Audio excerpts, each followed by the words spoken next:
ACCUSTATS Video Productions proudly presents MPBA World Class 9 Ball. This is Bill Incardona, and shortly Buddy Hall and Grady Mathews will be my special guests for this feature match. There are 3 players remaining in the tournament. There's 1 player on the winner's side. His name is Nick Varner. We all know who he is. And the 2 players remaining on the loser's side are none other than Kim Davenport and Mike Sigel. Kim Davenport just played a superb match in defeating Buddy Hall 11 games to 10, showing such display of courage you just couldn't believe it. Now he has an opportunity to play Mike Sigel. If he defeats Mike Sigel, he'll have the opportunity to go in against Nick Varner for the title. Kim Davenport pocketed the ball on the break, and he looks like he has somewhat of a shot on the 2. The 4 and 7 are the 2 balls on the left-hand portion of the screen that seem to be tied up.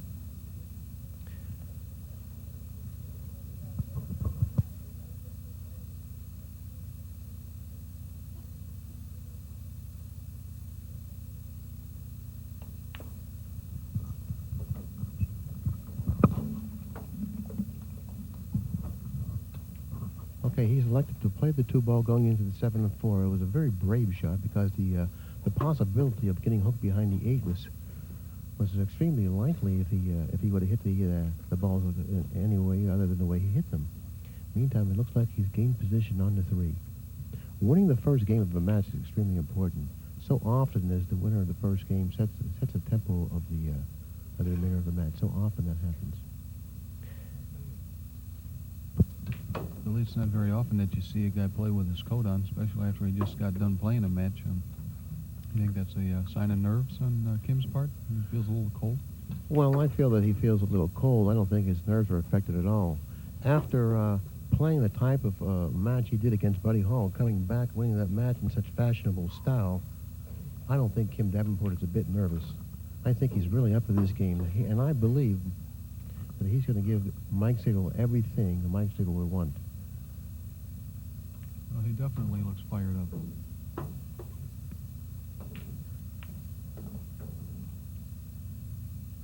It's very important to win the first game of any match you're in, especially when it gets this late in the tournament. I missed the break. Is he running out from the break? Yeah, he pocketed the ball on the break, and now he's on his way to running the rest of the rack. It's so important to jump off to an early lead in matches, especially when you reach the semifinals.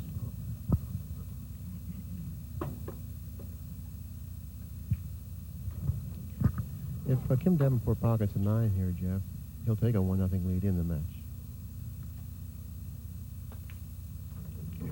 Okay, after game number 1, Kim Davenport 1 and Mike Sigel 0.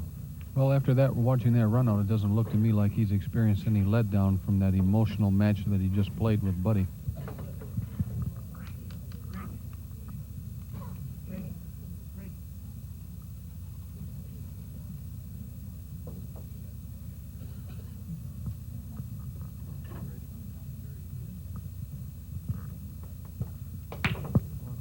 Okay, there's the 9 going for the play. He pocketed the 1 now. Pocketed the 6. The 9 is located right next to the corner pocket, and it appears that he has a very, very easy combination on the 2-9. And I think Kim's momentum is like a runaway freight train. He's going to be hard to stop. Well, this is game number 2. Kim Davenport has not relinquished the table. He's broken the balls in the first game, pocketing the ball, running out. Now he's broken the balls in the second game, pocketing the ball. Kimmer. Now it's 2-9 combination, 2-0 Kim Davenport. And it's worthy of mention, I think, that he has yet to remove even his warm-up jacket. Well, what happened exactly, in matter of fact, is that he put on his warm-up jacket and kept it on right before the match started. Obviously, he felt a little uncomfortable with the temperature out there, wanted to get a little warm.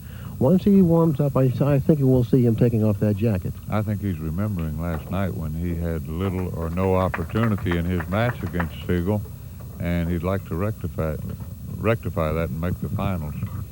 Speaking of his warm-up jacket, you know, we've all played under conditions where it's either we felt like it was too hot or too cold.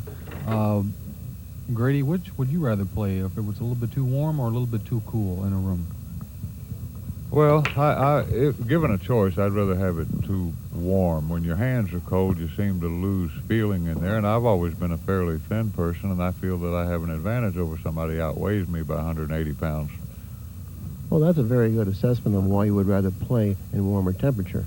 And I myself, Jeff, I feel the same way Grady does. I would rather play in temperature a little warmer than cooler. Meantime, if you notice that the 9-ball has gone toward that pocket now twice.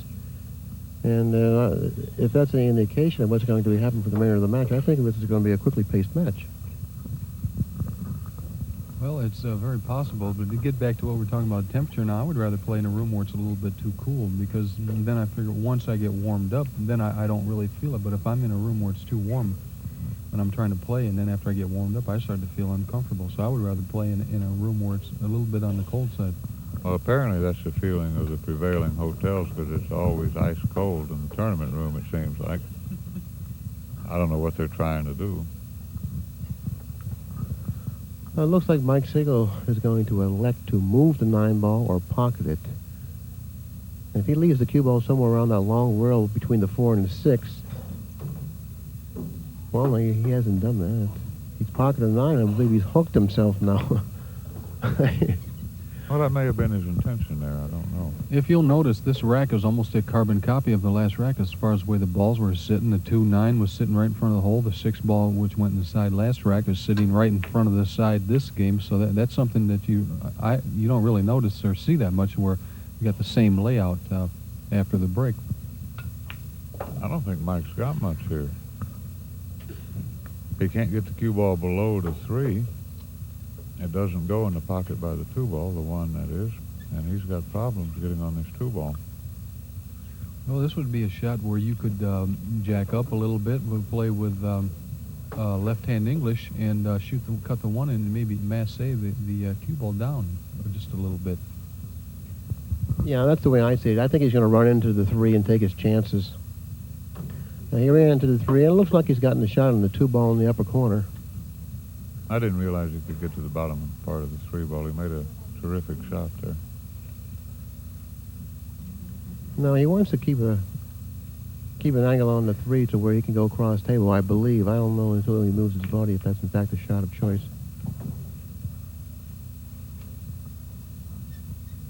Well, I believe he's going to... This is a very, very touchy shot here, it appears to be. He's just going to spin it out 1 cushion and make sure he can see the 4, I think. No, he didn't. He's going twice across table. Very, very, very good cue ball control. He wanted to actually hit that a little bit harder than he did. Now he has to make sure that he hits this ball extremely thin. I don't know if the speed of this shot is really really good for the type of angle he needs on the 5. He'll go back and forth across the table, I think. Well, he has to go 1, 2, 3 rails across the table. Plan on playing the 5 in the side pocket by the 6. So he has to really stroke this ball, and he has to hit it extremely thin, and he'll go 3 rails across the table 3 times.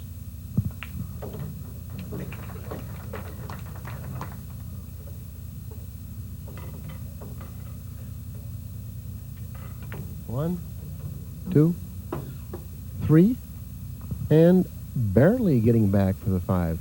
I don't know if, in fact, he can make that 5. I don't believe he can, looking at the monitor here. The monitor offers a little bit of different perspective on actually the way the balls are laying. Boy, isn't that a nice close-up?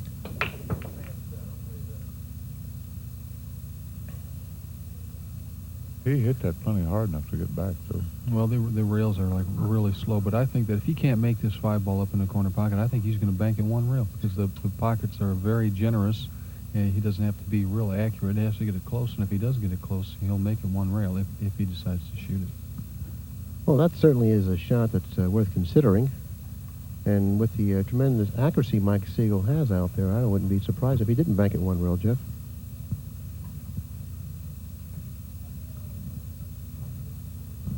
He might be able to make this 5. I don't know.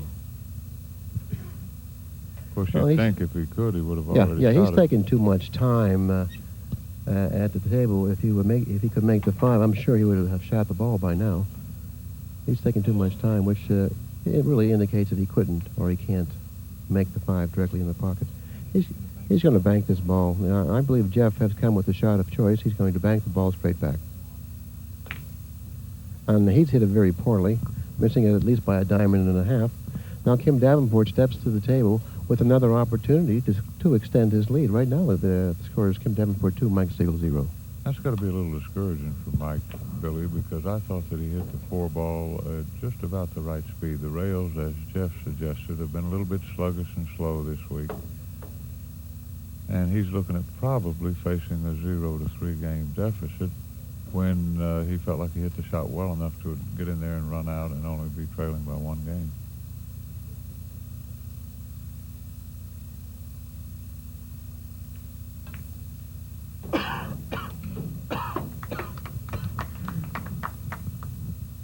Kim Davenport appears to be quite comfortable out there. I know that he just finished a match with Buddy Hall, and he's used to the crowd now. He's very accustomed to the speed of the table. He feels quite comfortable. If Kim Davenport is to defeat Mike Sigel, it certainly would be in this match right here. The conditions really present themselves very in favor of Kim Davenport. Well, he's concerned about Mike. He'd like to keep Mike sitting down as much as possible, realizing that Mike is an explosive, talented player who can put several games together at a moment's notice. And you like Mike's game. My gosh, the money you've won betting on him over the years. Oh, that's true, Grady. How can you help but like Mike Sigel's performances in the way he plays the game? I mean, talking about inimitable, if I could pronounce that word right. Inimitable. Inimitable? Close enough. Well, his performances are very seldom equaled when he's playing at the top of his game. Inimitable. Inimitable. Is that one of the words that I misspelled? Inimitable?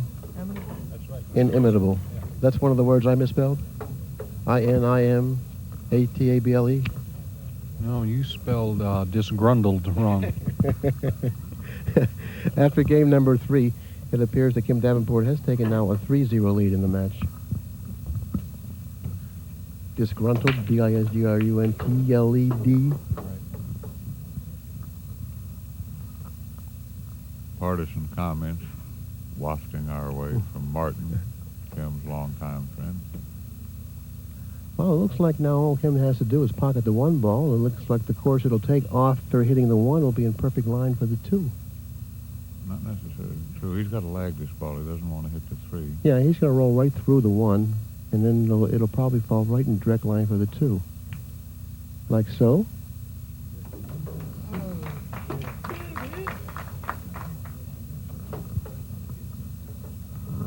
Kim Davenport really wants to give Mike Sigel exactly what Mike Sigel had given him yesterday, a real thrashing. This is a big match, too, Billy. The right to go to the finals. It doesn't get any more important than that.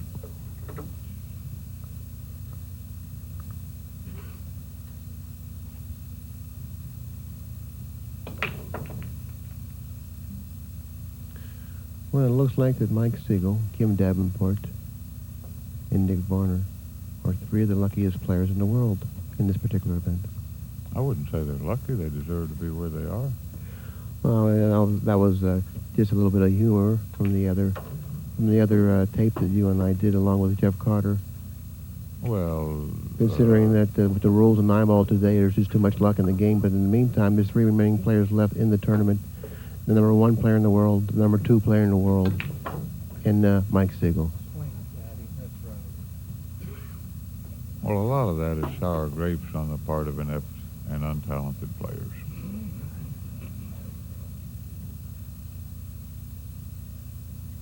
Now, let's take you for an example. Incapable of running a single rack in a pressure situation. Well, at times I really feel that way. But right now I'm at the top of my game right here in the booth. No kidding.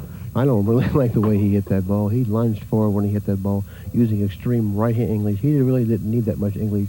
That's exactly what happened, you see. He located the cue ball directly in front of the pipe. He really didn't need that type of English on the cue ball.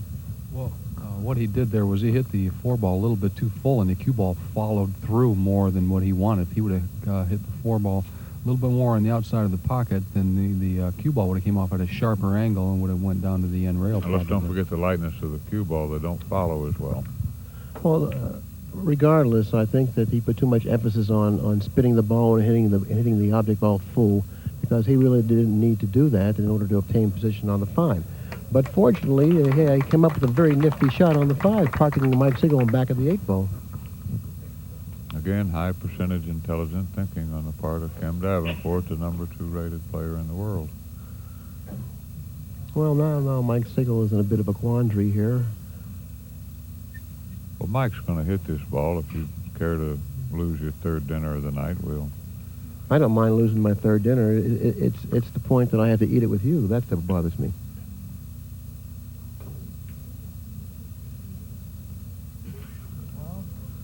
This is game number 4. Kim Davenport steps to the table one more time with another golden opportunity to extend his lead.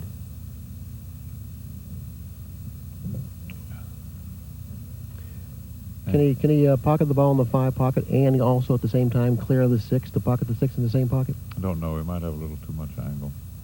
If so, I think he'll elect to play the 6 in the side pocket, the same one in which he makes the 5 ball. Well, that's what I was referring to. Can he draw the ball and play the 6 in the same pocket he pockets the 5 in?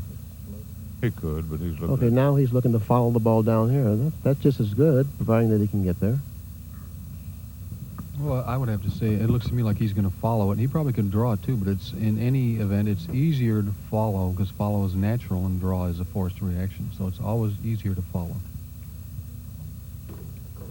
Or 99% of the time. And as we know, for every action, there must be an equal and opposite reaction.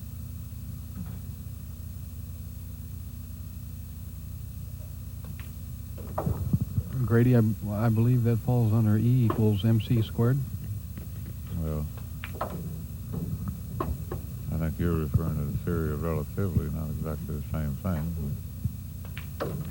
Well, Kim Davenport now has strung 4 consecutive games on Mike Sigel without Mike Sigel winning one. So at the end of game number 4, it's a 4-0 lead in favor of Kim Davenport.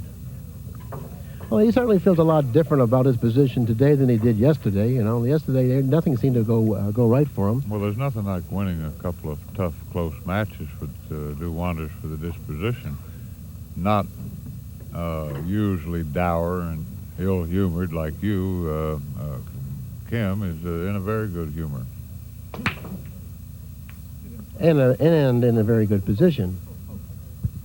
Well, I'll tell you, watching these matches and watching Kim play, it just sometimes it looks like he's going to lose, and he ends up coming back and winning, seemingly from a no-win situation. So he really does hang in there very good. He's very tenacious. He's looking at shooting the 1 on the side and going 3 cushions and accepting a little bit more of an angle on the 2 than he would like, but that may be his most reasonable choice.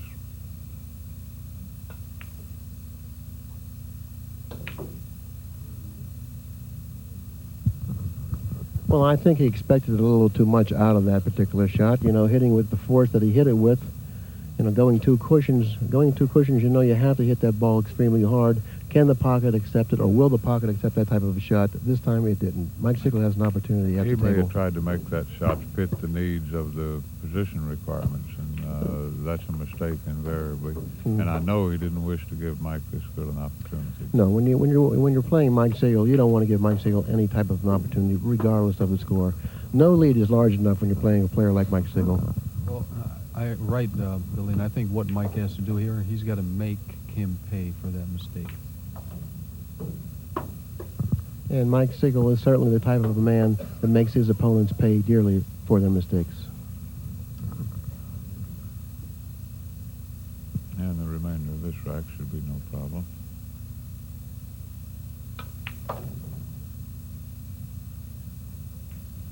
We are now watching possibly the best 9-ball player that has ever played the game of 9-ball. Certainly one who has more achievements as far as tournament victories. He just recently became inducted into the Hall of Fame at a young age of, I believe, how old is Mike, 36 years old? I don't know how old Mike is, but certainly he's deserving of that honor. That's for sure. You've heard a lot of people will rebuttal and criticize the fact that Mike Sigel, at a very young age, was inducted into the Hall of Fame. But considering his achievements, I don't see there's anything wrong with the choice of Mike Sigel.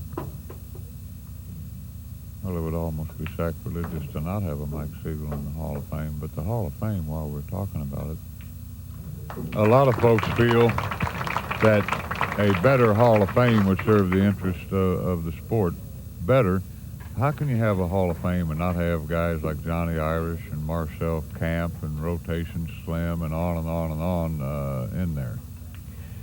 Well, I agree totally with that assessment, Grady, and I believe one of the reasons is because they really put more emphasis on straight pool players than they do to 9-ball players and hustlers. So therefore, I think that's the answer in itself. Or a guy like Eddie Taylor. I can't imagine a Hall of Fame without him in it. If you really want to look back through time, you know, there are a lot of great players that played the game of 9-ball, bank pool, one pocket. But the game that's recognized as the game acceptable to the public is straight pool. And when you look into the Hall of Fame, you'll see nothing but straight pool players. And I don't think that's really fair in a sense. No, it's not, especially given the popularity of 9-ball. Well, I think the BCA, who was responsible, it's the BCA Hall of Fame, and these guys, they act like 9-ball doesn't exist. They haven't done anything, as far as I can see, to help promote the MPBA. And this is the governing body for all the pro players in the United States. You know, I couldn't agree with you more, Jeff. That's probably the way they do treat us, like we don't exist, 9-ball players don't exist, 9-ball game don't exist. But I think 9-ball is well alive, especially here in Norfolk at the U.S. Open. Well, why don't we give some thought to promoting a good Hall of Fame? You know, I had an idea, you're going to like this too, about baseball cards, but with the pool players. I think they would be very popular, inexpensive to make, and a guy could turn a handsome profit. Well, let's continue. I shouldn't have said that in your presence, I know. That's why I wanted you to continue. My ears are open. You ever attentive to money-grubbing details? If you notice where the 5 and 9 are, Grady, it appears to be a type of a shot that you're well familiar with. Something like that one-pocket shot that you so very, very proficiently illustrate. Listen, Kim is going to shoot 0 one-pocket shots in this match. He wants to run out every time he gets a shot. Grady, I seem to detect a lot of animosity and sarcasm directed towards Billy. Could you maybe go into that a little deeper and, you know, explain to us why? There must be a reason for it. Really, I am good-naturedly kidding him. I respect and like him a lot, and I felt like a little humored between the people that do the commentary would be somewhat well received and certainly more enjoyable from our point of view. I really respect and admire the guy a lot, and that's half killed me to say that. Well, I would have to say that it certainly is a Don Rickles type of humor. Well, I have to. Well, nevertheless, at the end of game number 6, Kim Davenport now finds himself leading in the match 5-1, and with an opportunity to break the balls. In the meantime, that little statement that you made about him criticizing me and getting on me all the time, you know, we have been rivals for quite some time. I don't want to give up his age, unless he wants me to. I don't know if I can remember that back far enough. Let me see.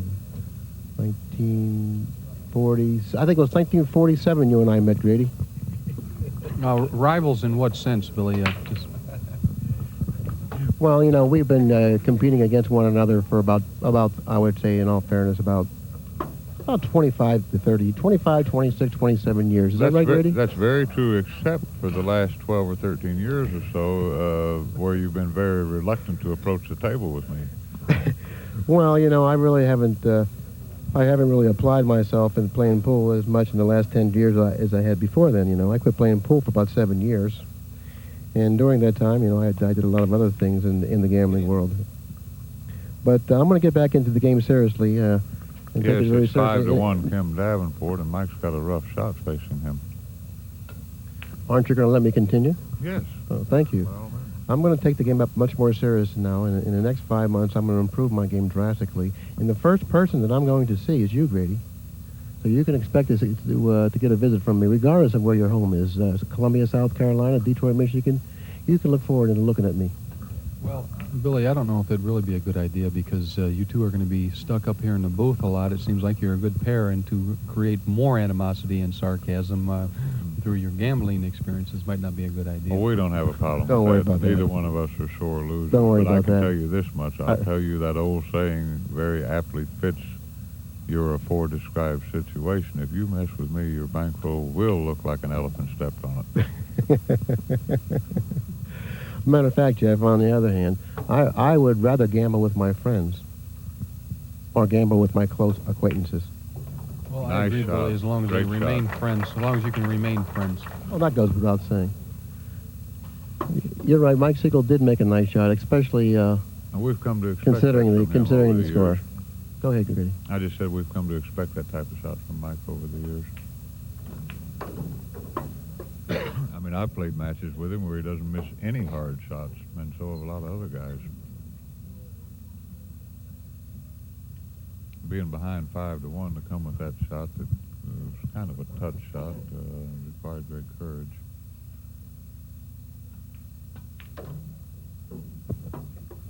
Well, it seems to me like in the past few tournaments that Mike is starting to play better, starting to get his confidence back. He was in a little bit of a slump there for a while. And I think when he gets to feeling that way, he really doesn't care what the score is because he feels like he can run out when he gets up to the table. And he's showing that right now. Well, there's no question about it. Just because Kim Davenport has jumped out to an early 5-1 lead, you don't expect to see Mike Sigel roll over and die.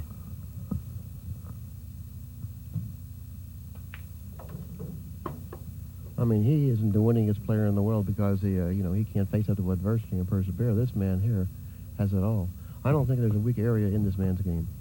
Well, I watched him play Buddy Hall a couple weeks ago in Memphis, and he put Buddy in the loser's bracket, and I believe he was losing 10-5 in that match and ended up winning 11-10. And so there's no quit in him without a doubt. But there never isn't any great player. They always have that ability to come back from no matter what the score is. That's exactly right. And it looks like Mike Sigel is on his way back because now the score is Mike Sigel 2 and Kim Davenport 5.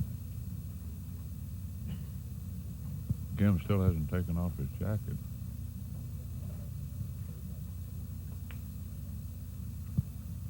How do you feel about the guys dressing up? Do you think they should dress up for these major events so perhaps the performers or the stars, if you will, might be attired differently than the audience? Well, I think that the players should dress in not what you might call formal wear, but I think they should look very nice at the table. It adds something that the pool is lacking. Well, that's another thing that I've got a little bit of a bone to pick with the MPBA is that they have a dress code. It says you have to wear dress pants, you can't wear any sneakers, you got to wear a shirt with a collar, right?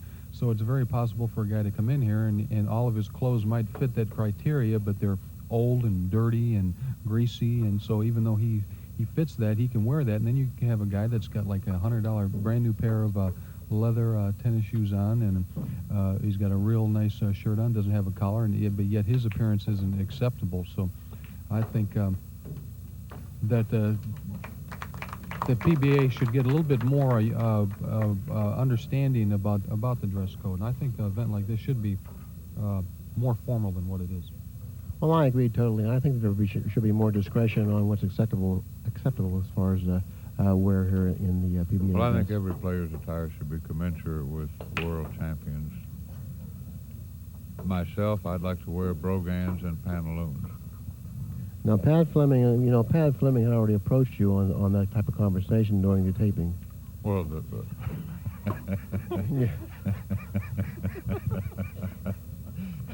Billy, I didn't say anything wrong. It's the part of my little saying that went with the pantaloons that he forbade me to speak about. This is game number 8. Kim Davenport leads in the match 5-2. The turnout here in Norfolk, Virginia has been very, very pleasing for both the players and the management. Barry Verman, who is, by the way, the sponsor of this really prestigious event. Everyone seems to be enjoying themselves here in Norfolk. It's a knowledgeable crowd, a very warm crowd. I think this tournament has been a success in many ways.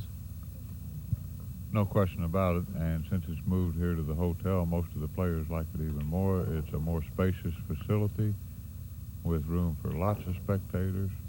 The smoke and noise levels are not quite as bad as they were over at the old room. And Kim Davenport leads 6-2. That's exactly right.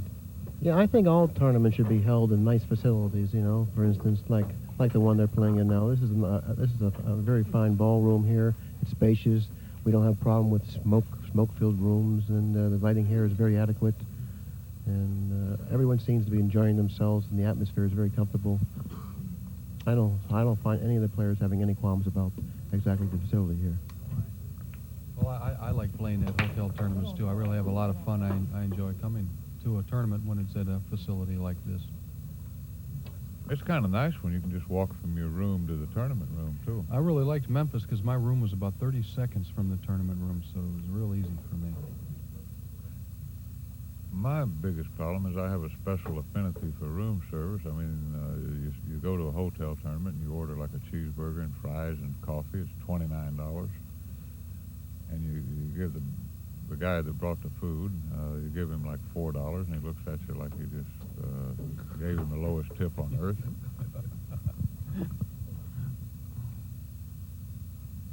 Yeah, that was one of the highlights of my life when Truman and Buddy Hall and Jimmy Reed came into my room at 4 a.m. tooting a duck horn.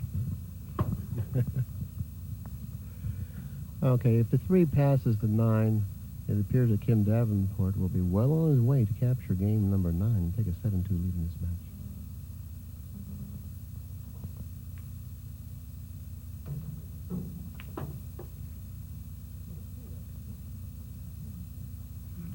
Yeah, this is a clinic in near perfection.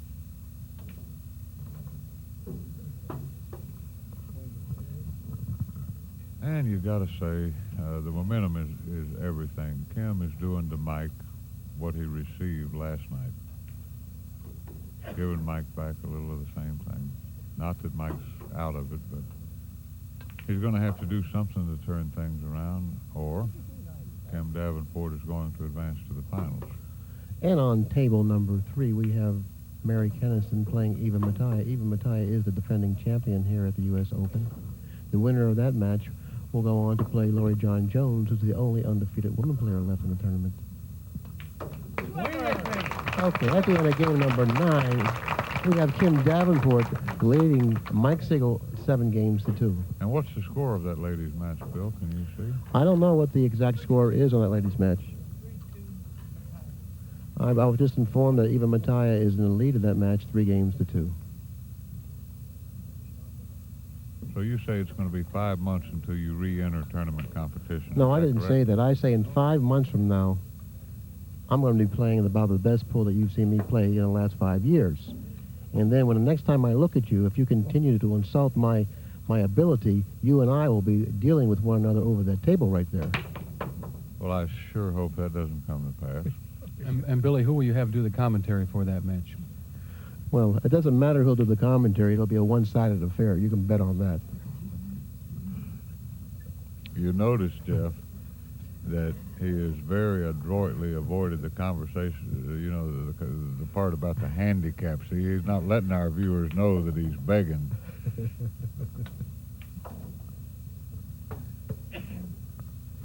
You know, the Mike Sigel really hasn't had very many opportunities at the table. I think he's only had 2 opportunities, and he's won 2 games. So therefore, Mike Sigel hasn't had much to say about the score at this moment. But he looks like he's pacing around that table pretty confidently. He needs to follow this ball down about 2 or 3 inches and keep a nice angle on the 3.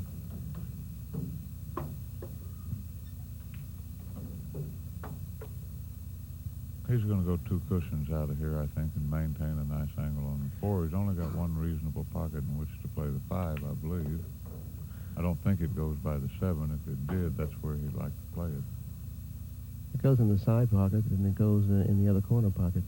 I'm curious to find out if he goes entirely up the table or not. If he's going up the table now, if he runs into the 6, he might have a problem here. Okay, now he's landed it in just about an ideal location on the table. But, of course, this shot's a little tricky, you know, because you have to really position the cue ball fairly accurately on the 5 ball so you can avoid the 7. Well, as I mentioned, if the 5 went past the 7, that's where he would rather play it.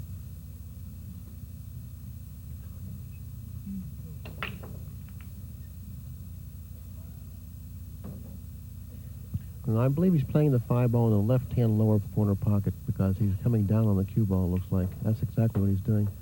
Yeah, but he has to come down a little bit further. Okay, that seems to be okay. If he can miss the 7, Yeah, if he can miss the 7, he's gonna have to spin this ball out of there and play the 6 in the right-hand corner pocket. It appears from my angle. He'll play in the left-hand corner. I don't know if he has the angle to do that, Because even if he puts that inside English on the ball, considering how these rails are accepting this type of a shot, I don't think he can do that. I think you're going to find him spinning the ball, going 2 rails up the table and playing the 6 in a right-hand corner pocket. I think you're right, Billy. I think because if he tried to shoot it with inside English, try to hold it in order to get the cue ball back up that end of the table, he's going to have to hit it hard enough to where the cue ball is going to deflect into the 7. He's going to draw this. Now he's looking to draw it. Okay, that may be a shot of choice here. Oh, he drew it off the 7.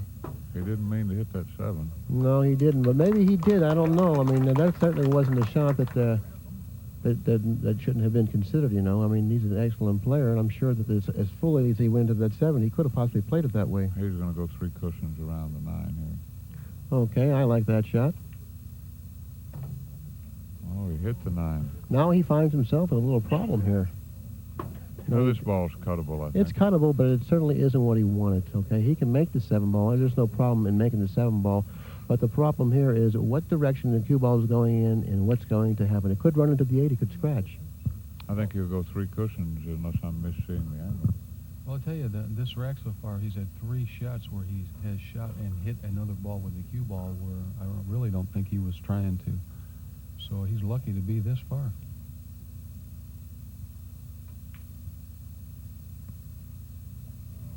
Okay, now he did have a problem with that particular shot. As you notice, he elected to bank that ball opposed to cutting it. By cutting that ball in, he may have made that ball, but controlling the cue ball was the problem at hand. He figured if I bank this ball in pocket the bank, I'm automatically out. But unsuccessfully doing so, Kim Davenport steps to the table. He has an opportunity now to extend his lead in this match at 8-2, providing that he can. He's landed absolutely perfectly. We've talked about on this shot. All week long. You don't want to run into balls playing 9-ball unless it's absolutely necessary. That's for sure. And Kim Davenport seems quite comfortable out there. He sees that Mike Sigel's the one that's playing a little bit rough right now, and it's not him at this time. And he really feels good about this. This certainly is a very, very quick match up to this point. I mean, we've only played, I would imagine, no more than 25 or 30 minutes, and Kim Davenport already has 8 games. Well, Kim, one of the quicker players on the tour, doesn't waste much time in studying the shot or in the execution.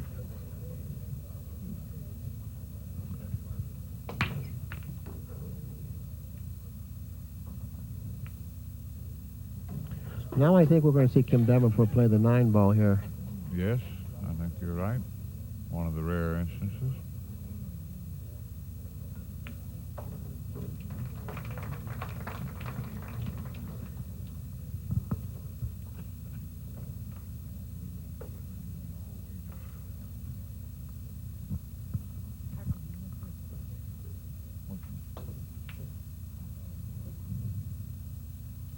Oh, you know what happened there, Jeff? He didn't want to break up the 6 and 7, and in doing so, he missed the billiard on the 9. He missed the entire 9. But now look at the 6, 7, and 9 triple combination. At least that's what Mike Sigel took a look at. When he shot that, did he hit the 2 ball underneath the 7, 6? No, he hit it and it went above the 6 and 7, and it surely didn't go underneath it. Well, he didn't have to worry about breaking those balls up. Then he almost did the way he hit it because he drove the 2 over in that direction. He had to hit the 2 fuller than what he hit it in order to make a billiard on the 9. Well, that's right, but he was too much concerned on not breaking the 6 and 7 and didn't put the concentration on the billiard itself. He obviously let up on the stroke. This is not an easy lay of the balls. The 6, 7, 9 is not on. He could play the 3 off the 9 right here, but I think the 9's a little too far removed from the pocket. Well, the shot's very makeable, providing that you hit it with accuracy, but of course that wouldn't be the shot of choice right now, considering he's trailing in the match 8-2. He can't afford to blunder again.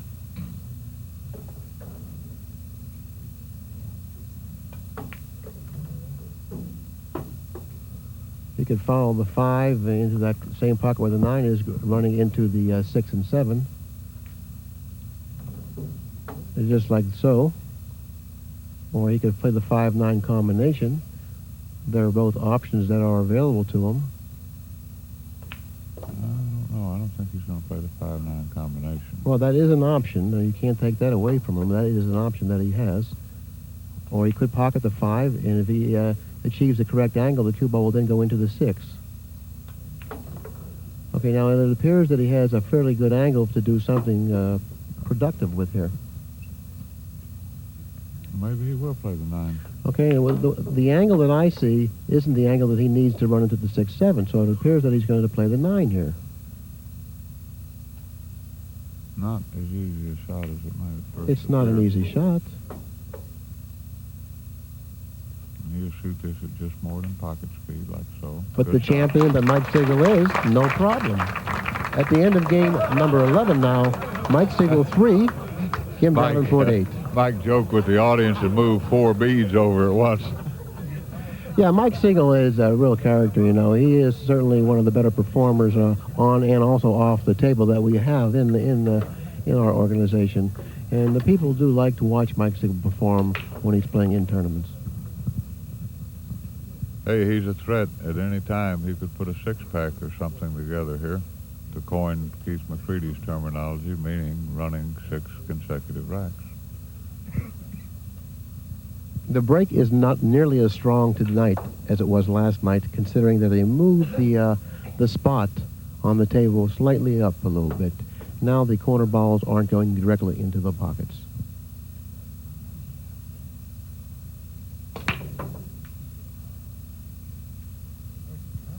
Well, in all fairness, I thought it was an excellent choice of them to decide to move the spot because it just gives the better player a better chance of winning. Well, one thing for sure, it's highly unlikely to come back in a match against a great player without pocketing balls on the break, which so far Mike has been unable to do. Well, that's for sure. Well, you know, another thing about this match also is that Kim Davenport had a big advantage coming into this match because he just got to play one on it, while Mike has been sitting here cold. And even though Mike played on this table yesterday, now they moved the spot where you rack the ball. So he had to figure out the break all over again, where Kim had already had experience with it. Sure, and a good point that a lot of the guys bring up. When you catch a guy after you've played a couple of matches, you're already warmed up. A lot of times the guy you're playing has just lost a match on the winner's side. He's in a bad mood anyway, and sometimes you can just carry that momentum into several wins in a row. Yeah, that's why it is a good idea to get as much practice time in before your match as possible. That's exactly right, Jeff. Kim Davenport certainly was at an advantage coming into this match after just a fresh victory over Buddy Hall, feeling very confident, and still coming into the match with the feel of the table, because the table wasn't the problem he was confronted with. The only problem he was confronted with was Mike Sigel. Or on the other hand, Mike Sigel was confronted with the problem of dealing with Kim Davenport and also the table of developing a feel on the table. So therefore, he did have the advantage in that respect. A formidable combination.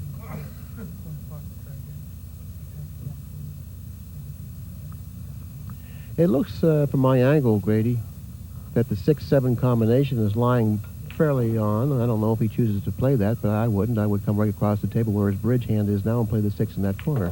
Well, you've always been a notorious espouser of lost causes. Anyway, thank you. This is obviously the right way to play. That's the way I like to keep my opponents feeling about me, you know, and I've noticed that I have you exactly where I want you, but you haven't woken up to that fact yet. Well, I probably never will wake up. I'm very anxious to compete with you. And having only to defeat you to pay my rent greatly exceeds my chances of defeating 8 or 10 world champions. Yeah, it looks like your landlord will be at your door shortly. Now, what kind of excuse are you going to give him? This is game number 12. Right now, Kim Davenport holds an 8-3 lead in the match and looking to increase it even further at 9 games to 3. You're seeing a rapid advancement of the new guard out here on the tour, too. These young guys today are totally fearless. They make shots nobody's ever been able to make before. They have good attitudes, and it's very hard to defeat these great young players out here today. Does anyone have the time right now? And what time do the finals begin, the ladies' finals? 7:30 to 6:40? Well, I figured if this match would have been over real quick, we could have gone to Morrison's cafeteria. On you? Certainly, I owe you one. And after I've said that, there on the other side of the coin is Nick Varner, 41 years old and in the prime of his playing career, without a question. He certainly is. Now, you can't really give enough credit to Nick Varner with the accomplishments that he's achieved in the last year or so. In the meantime, it looks like Kim Davenport is very anxious to play Nick Varner, disposing of Mike Sigel in such easy fashion. Well, this match isn't over yet, but at least if it continues on at the rate it is now, I don't think Mike Sigel will be around for much longer. Well, he'd like to get back in this match, but first he has to get a decent shot. First he has to get a shot. If he can see enough of this ball, he's going to try to go between the 4 and 7, I believe. You know, it wouldn't be a bad idea to shoot this shot rail first, because even if you hit the 4, you're still going to get a shot. You know what I mean? If he would have went rail first, even if he would have hit the outside of the 4 and went into the 7, the 4 would have went toward the side pocket. He still would have got a shot on the shot. Here comes in across the corner without the slightest intention of playing safe. I don't blame him. Yeah. Now watch out for Whitey here. Watch out for Whitey. He's going to lose him. Well, that's what happens sometimes when you send it loose. Sometimes it just doesn't go in the area that you wanted it to go in. Now Mike Sigel has an opportunity at the table. He's trailing 3 games to 9. But he's still in the match. And again, running into balls has caused problems. Well, I think when I shooting that 3 ball that was hanging in the hole, I either would have tried to come up in between the 4 and the 7, or I'd have tried to just miss the 7 and shoot the 4 in the corner rather than going across the table. Yeah, I have to agree with that way of playing the shot. I like it a lot better. If you run into the other ball going across the table, then you have no shot on the 4, and that's what happened to Kim. So he had elected to bank it successfully, but losing the cue ball. Well, you may rest assured he did not wish to give Mike that good an opportunity. Well, it's going to be interesting to see what Mike does with the break here. And do you think he'll break from the same spot, or will he move the cue ball? Well, I think if he doesn't make an adjustment, he needs to reevaluate his thinking. I think we'll see him adjust. Yeah, I totally agree with that assessment. In the meantime, after game number 13, it now is Kim Davenport 9 and Mike Sigel 4.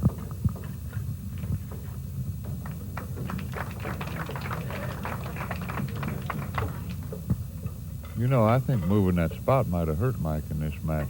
Last night he defeated Kim rather handily, and I noticed he ran about 5 racks in that match, making the corner ball every time and having a shot on the lowest numbered ball. And tonight that opportunity is not available to him. Table's playing like it's a totally different table now as far as the break goes. My point exactly. I don't think he's changed positions here. I think this is the same spot, isn't it? Oh, he didn't do that before? Well, he made a ball. If he gets a bad kiss here, he's not going to like it. Well, unfortunately for Kim Davenport, that's not what happened. Mike Sigel pocketed a ball on the break. It looks like he can roll this ball forward and obtain position on the 2. The 4 and the 8 are the balls that are together on the right-hand lower portion of the screen. That's how it seems to be the only problem here in this particular rack. A trifling hindrance, a fairly easy combination, however. And he'll stay above and outside the 9 ball for that, I believe, because in that fashion it's easy to get shape on the 4 ball. Yes, it's easy to control the 4 ball and also the cue ball with that specific type of an angle. He'll just bounce this out. Right where the cue ball is now would be really ideal, or maybe even to the left a little bit further.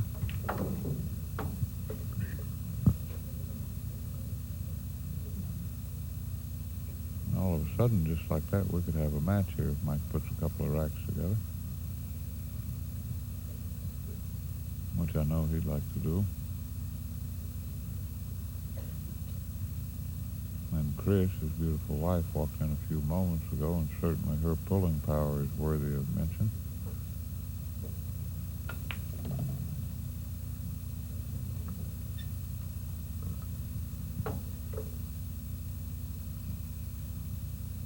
What Mike spends in nice restaurants is enough to support my family all for a whole year.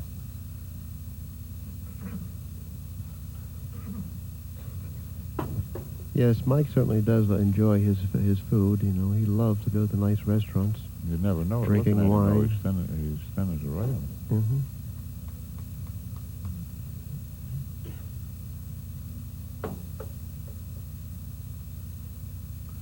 think he feels that things like that go hand in hand with the illustrious life that he leads? Well, there's something to be said about the glamour side of the sport. Certainly it has its ups and downs, but along with championship status go the perks.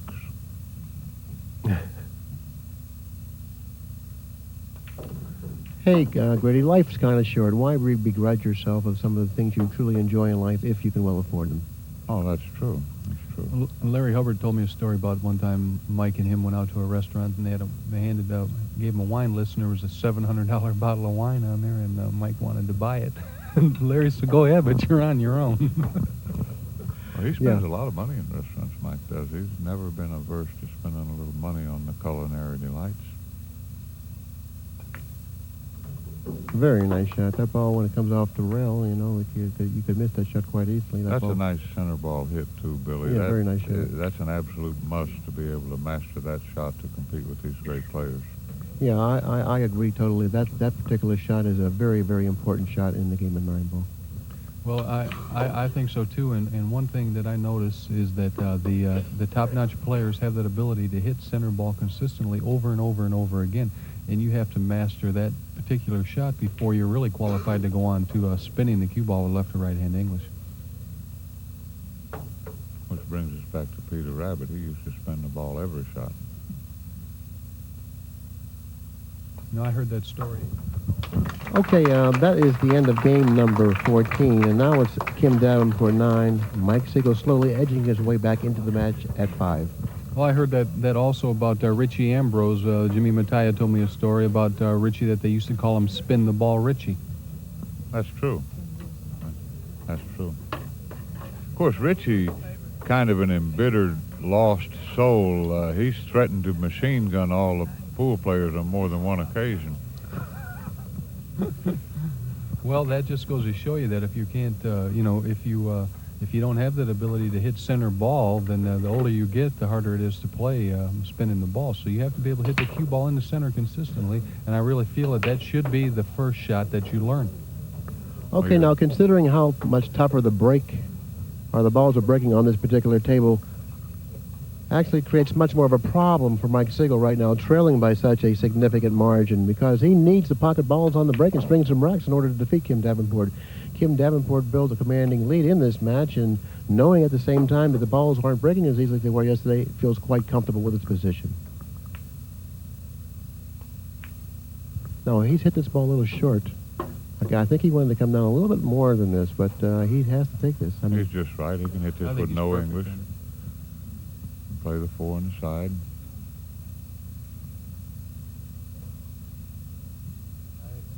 I think the key to this rack here is if he shoots a 5 and gets on the 6 with a good shot to get shape on the 7, he'll run out. Oh, what? I don't believe that. I don't believe he missed that ball. Well, these are the things that he can't allow himself to upset him. Okay, if he allows this to upset him, he in fact will be his worst enemy. Now, he has the experience to shake this off, and also the convenience of the lead will help him. Well, I'll tell you what I think he's doing. He's got to slow down just a little bit, because he's getting up there and he's shooting, not really thinking about what he's doing in a situation where you can't play like that. Just like the last rack when he banked that 4 ball cross corner and came 2 rails and scratching the side. Well, that was a bad roll to scratcher, but yet, on the other hand, he didn't even think about the possible consequences. He just got up and shot. Well, he certainly does suffer consequence on that miss, leaving the 3 ball in front of the corner pocket. And he's got to be careful not to self-destruct here. He's playing a very capable opponent. Well, that goes without saying.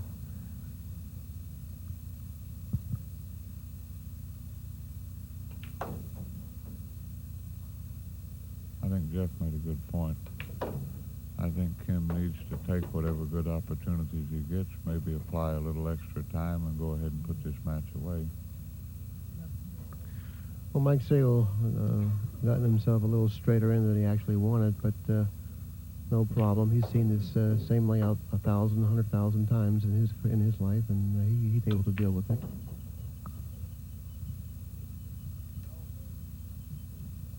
Well, he just made up his mind to cinch that 6 ball, and however far out the cue ball came, he would just accept it, and he's all right here. Although it's hard to get on the right side of the 8 here. I don't really think there's a wrong side of the 8 to get on here, since the 9 ball is located near that pocket. Just about anywhere on the table, providing that you can pocket the 8, would be okay. Well, he'd rather be on the far side of it. Yeah, well, there really isn't any wrong side. There is a better side, but, you know.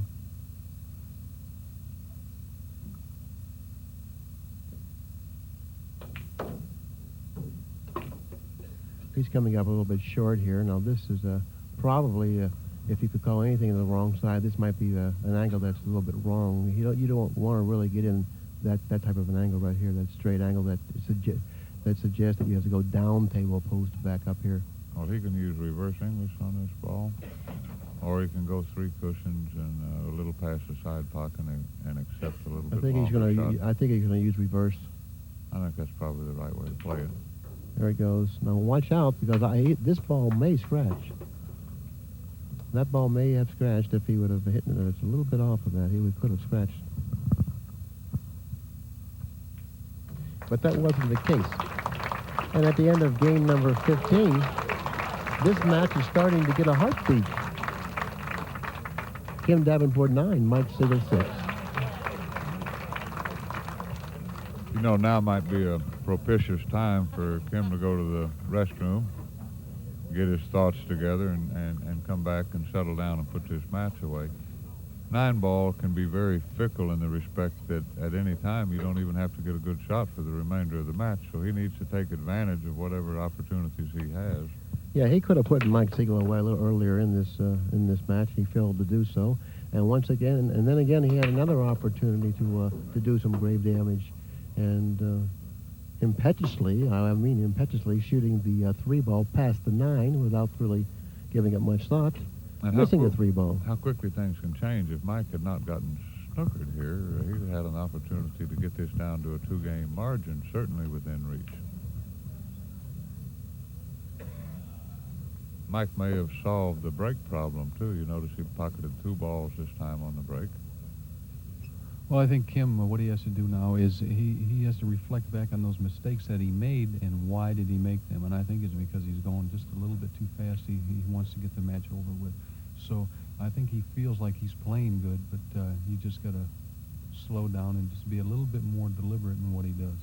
Yeah, that's exactly right. And a player like Kim Davenport, who has so much energy, right now I think it's working against him, all the energy that he does have. So therefore, he really needs a good opportunity, and he must take advantage of it if he's given one. He may be thinking ahead to Nick Varner, too. I know he wants Nick badly and would love to win the U.S. Open, defeating Nick Varner in the finals. That's for sure. And the way Kim Davenport has been playing as a recent, I think he has an excellent opportunity, excellent chance to defeat Nick Varner. He's taking a cut at this ball, boys. Yeah. Whoa! I mean, really, that was a brave shot.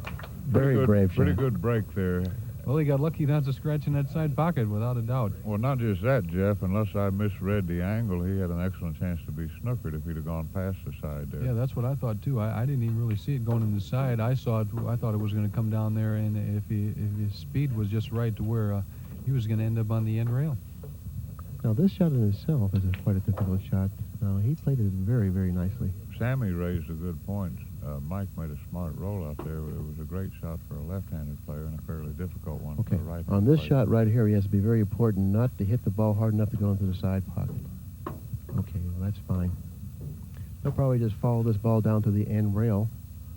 And, he's not going to follow this. Oh, absolutely. He's going to follow this ball down to the end rail. He's going to stop it. No way stop this ball. That's why I'm going to be meeting you in about 5 months, pal. What? He stopped this ball? Why would he do this? Why would he just, now he has to draw, he's in a bad spot here. I might be meeting him in about 5 months.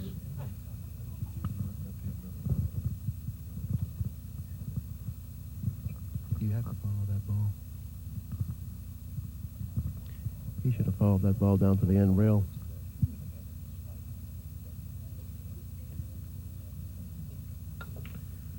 What do you feel? You feel he should have followed that ball down to the end rail? Force the ball down to the end rail. Well, you guys are both nuts.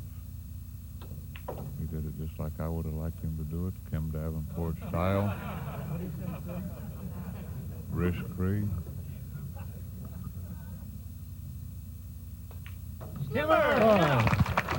And at the end of game number 16, Kim Davenport finds himself leading in the match 10 games to 6. The same kind of faulty reasoning which has endeared Mr. Incardona to so many loyal fans has come to light again. Well, listen, my position play has never been in question. You know, I'd rather take the natural angle myself. Or you guys want to do a lot of forcing when you play, that's up to you. Well, he was almost directly straight in on that shot. I see the angle. It's time for our odds calculation of Mike Sigel winning the match. Any even money proposition to do something 5 times in a row is 31 to 1. Less the break vigorous, I make this roughly a 25 to 1 win percentage for Mike Sigel against him. Well, it has to be a little more than that because Kim Davenport's at the table with a shot and it with an opportunity to run the balls. Well, I didn't factor that into it. Well, that's your fault.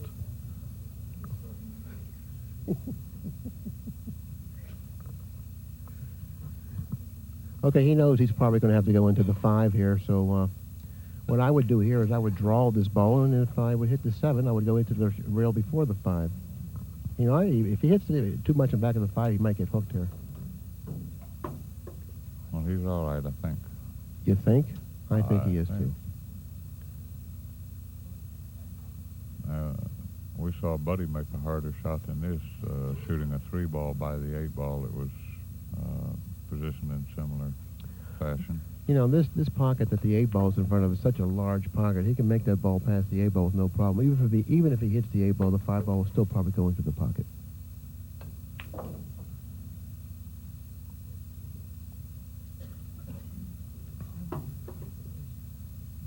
The 7 goes in the side by the 9. I don't think he needs to get on his 5 where he can just...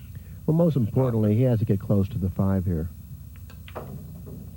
And he has done so. And he has the right angle, by the way, on the 5. That's the ideal angle. He wants to be on that side of the ball. If he's on either side of the ball, he prefers to be on that side of the ball. It makes the shot so much more makeable. Why? Because when you cut the ball to your left, it puts right English on it, which makes the object ball curve slightly from left to right. Well, it's just a lot easier to sight the ball like this there. You can see that's part of the ball much better. Well, I suspected that you might be quite unaware of the physical properties of that type of shot. No, I was aware of it, but I just I didn't agree with that assessment of why that's the right side of the ball. It's just easier to sight that shot on that side of the ball. And I do think, barring any unforeseen happenings, that this match is over. And I know Kim wants this one very badly. Okay, let's give Kim Davenport a good hand. He deserves it.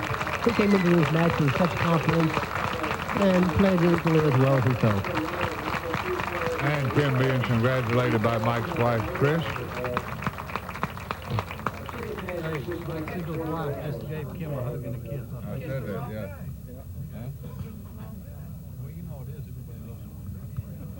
Well, she's showing her good sportsmanship, and there's nothing wrong with that.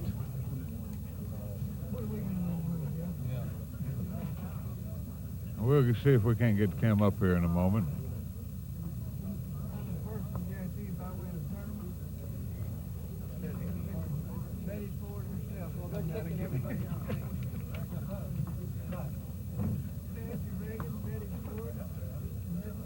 Well, Kim certainly deserved to win that match. Played very well, I thought, except for a couple of momentary lapses, which anybody is probably going to have. It's hard to play perfect pocket billiards. Ladies and gentlemen, I remind you, we have another semi-final match going on, so don't walk by when you're shooting and be real still, please.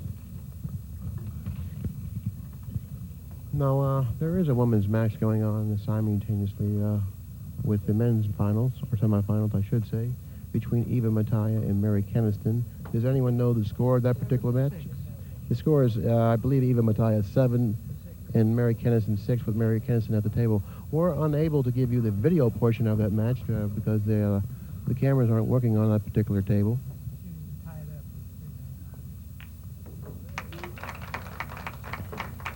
And that match is now tied up at 7 games apiece. I don't know if we're going to be able to get Kim up here or not. It's 7-7. Race to now. What time is it, Pat? What time does the final start? That's the women's. And then the men's start at what time? Thank you. I don't know if Kim wants to make his way up here or not, but it'd be really nice if he did. But of course, we'll let him make that decision.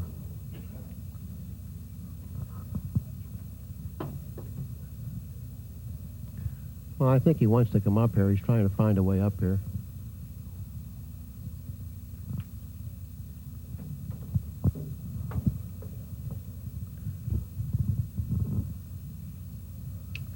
Well, that's certainly enough for in. Now, Kim Davenport's walking around your area now. He's coming down that way. If you can grab him and just ask him if he would mind coming up there, that'd be okay with me.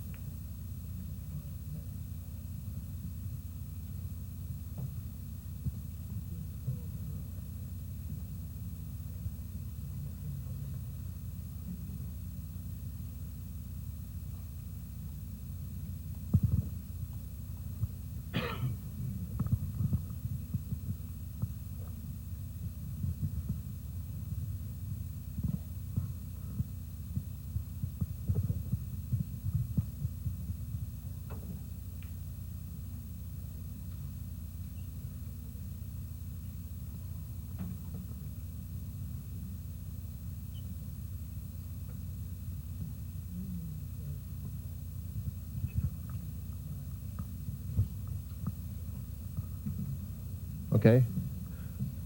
Okay, well, if you want to just stop the tape temporarily or just keep it running, that's fine. Okay.